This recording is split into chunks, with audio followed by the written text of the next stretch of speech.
एक लालची बहू की कहानी। हेलो गाइस, मैं आपको एक कहानी सुनाता हूँ। इससे पहले अगर आप हमारे चैनल से जुड़े हुए नहीं हैं तो चैनल को सब्सक्राइब जरूर कर लिए ऐसी अच्छी स्टोरी की वीडियो देखने के लिए। एक बार की बात है, एक छोटे से शहर में एक परिवार रहता था जिसमें रमेश और उसकी माँ बेहद खुशी से जीवन व्यतीत कर रहे थे। रमेश ऑटो चलाता था और उससे जो भी आमदनी होती थी माँ बेटा खुशी खुशी उससे गुजारा करते थे। एक दिन उसकी मौसी रमेश के घर आई। उसने रमेश की माँ से रमेश की शादी के बारे में बात की, जिसे सुनकर माँ बहुत खुश हो गई। अब रमेश के लिए एक अच्छी लड़की की तलाश शुरू होती है। कुछ ही दिनों में रमेश की मौसी को रूपा नाम की एक लड़की मिली, जो देखने में बहुत ही खूबसूरत थी। रमेश को भी रूपा बहुत पसंद आई और दोनों ने शादी कर ली।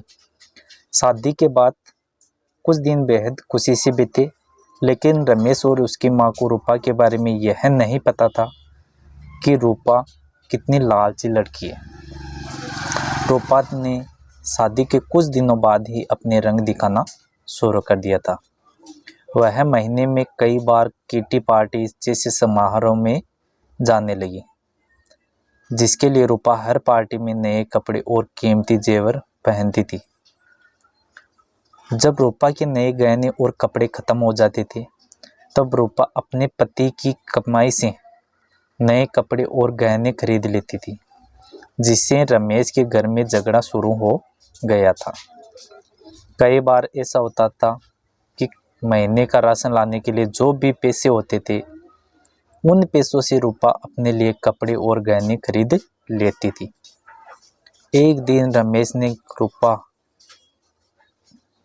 कहा, रूपा अपने नए कपड़े और गहने खरीदने में इतना पैसा बर्बाद करने का क्या फ़ायदा है।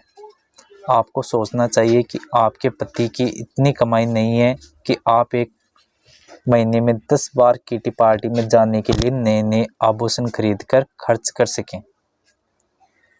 यह सुनकर रूपा गुस्से से लाल हो गई और रमेश से कहने लगी, तुम हमेशा मुझसे कहते रहते हो, कभी भी तुम ज़्यादा कमाने के बारे में नहीं सोचते। यहीं तुम ज़्यादा ऑटो रिक्शा चलाते तो ज़्यादा कमाई होती और आज मैं आराम से नए नए कपड़े पहन सकती। यह कहकर रूपा अपनी सास के पास जाती है और कहती है, माँ जी, जो गहने आपके पास हैं मुझे दे दो, मैं इसे पहनकर पार्टी में जाऊंगी। रमेश की माँ ने पूरी बात सुनने के बाद में कहा कि पुराने ज़माने में सभी बहुएं अपने जेवर सास को देती थी, लेकिन तुम मुझसे गहने मांग रही हो।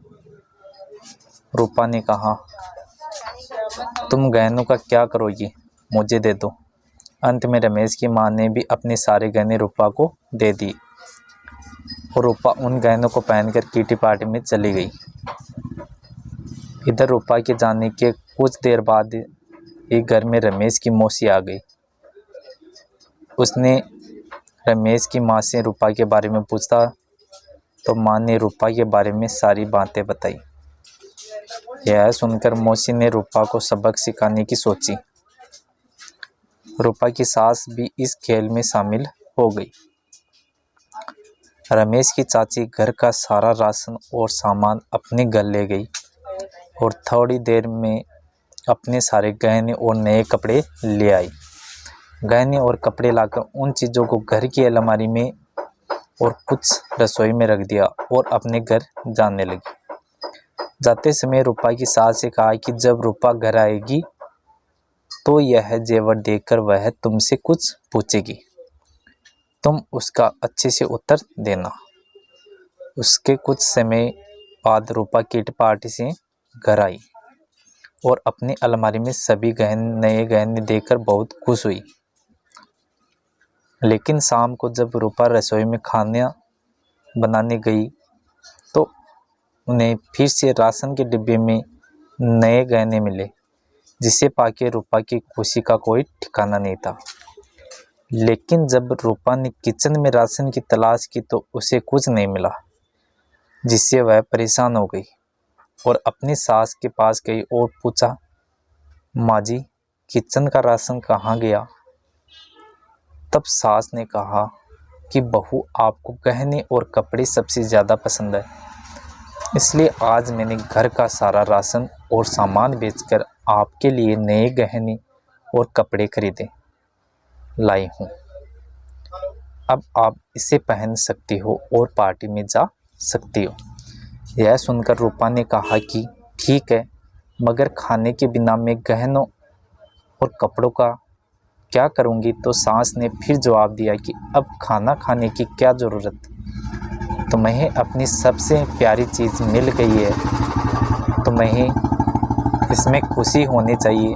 यह सुनकर रूपा को अपनी हरकत पर पछतावा होने लगा। तभी रमेश की मौसी भी आ गई। उन्होंने यह भी कहा कि यह सब मैंने आपको समझाने के लिए किया है कि केवल नए कपड़े और आभूषण ज़रूरी नहीं है, इसलिए इसके अलावा दुनिया में भी बहुत कुछ होता है, और अगर आपको नए गहने और कपड़े पहनने का इतना शौक़ है तो आप खुद क्यों नहीं कमाते और उस पैसे से ये सारी चीज़ खरीद लेते हैं। सारी बातें सुनने के बाद रूपा को अब सब कुछ समझ में आ गया और अब से उसने फिर कभी ऐसा नहीं किया और अपने पति से कमाए हुए पैसे में खुशी खुशी रहने लगी। अगर हमारी वीडियो स्टोरी, हिंदी स्टोरी आपको पसंद आई हो तो चैनल को सब्सक्राइब ज़रूर करें और ऐसी ही और भी वीडियो देखने के लिए शेयर भी ज़रूर करें और कमेंट बॉक्स में कमेंट करें कि आपको ये कहानी कैसी लगी।